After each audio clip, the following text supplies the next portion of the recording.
दुसरं, आत्ताचं आंदोलन तुमचं खूप यशस्वी झालं, पण तुम्हाला जे आश्वासन दिलं आणि ज्या पद्धतीनं ते आश्वासन घेऊन तुम्ही परत गेलात, त्याच्यामुळं खूप मोठ्या टीकेला तुम्हाला सामोरं जावं लागलं.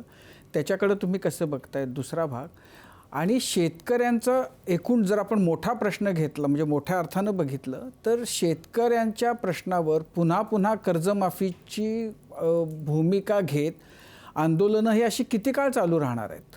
तुम्ही सांगा का जे सरकार तुम्ही सगळे मला वाटते फडणवीस साहेबांचे किंवा अजितदादाचे सगळे तुम्ही व्हिडिओ तपासून पहा किंवा त्यांनी काय बोलले ते तपासून पहा. ते काय बोलत होते योग्य वेळी देऊ. मी जिथपर्यंत आंदोलन केलं नाही तेपर्यंत कर्जमाफीचा मुद्दा विरोधकाच्या तोंडावर नव्हता आणि सत्तेतलाही नव्हता. पण आम्ही ते सुरू केलं, सातत्य ठेवलं. एक लक्षात ठेवा की आम्ही रायगडाचं आंदोलन थांबवलं काय तर सुरू ठेवलं.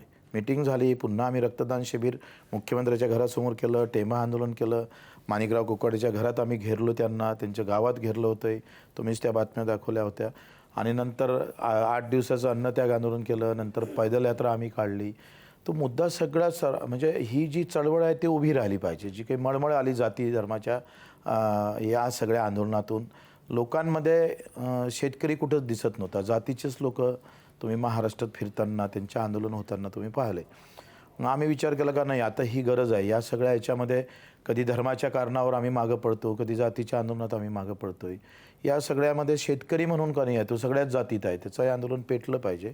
आणि मी सातत्यानं आंदोलन करत आलेलो आहे. माझं आयुष्यच आंदोलनात केलं. त्याच्यानं असले आरोप करणं म्हणजे मूर्खपणाचंच लक्षण आहे. म्हणजे ते एक तर अमेरिकेत राहत असन असा आरोप करणारं, त्याचा इथं काही दुनियाशी संबंध नसेल, म्हणजे महामूर्खाच्याच लिस्टमध्ये त्याला टाकलं पाहिजे. का बच्चू कडू आताच का आंदोलन करतंय, त्या मूर्खानं पाहिलं पाहिजे. साधं यूट्यूबवर जरी गेला तर बच्चू कडूनं हजारो आंदोलन करताना तुम्ही दिसले असेल. मग दिव्यांगाचं असू दे, अधिक काय असू दे, विधानसभेतले भाषणं जरी पाहिले तर आम्ही अंगावर घेतलं आहे. सरकारमध्ये असताना सुद्धा अंगावर घेतलेलं आहे. हे आपण तपासत नाही. आणि नेमकं आम्ही पाहतोय का एखादी अशी लाईन टाकून द्यायची का त्याच्यात त्याचं बरबाद होईल.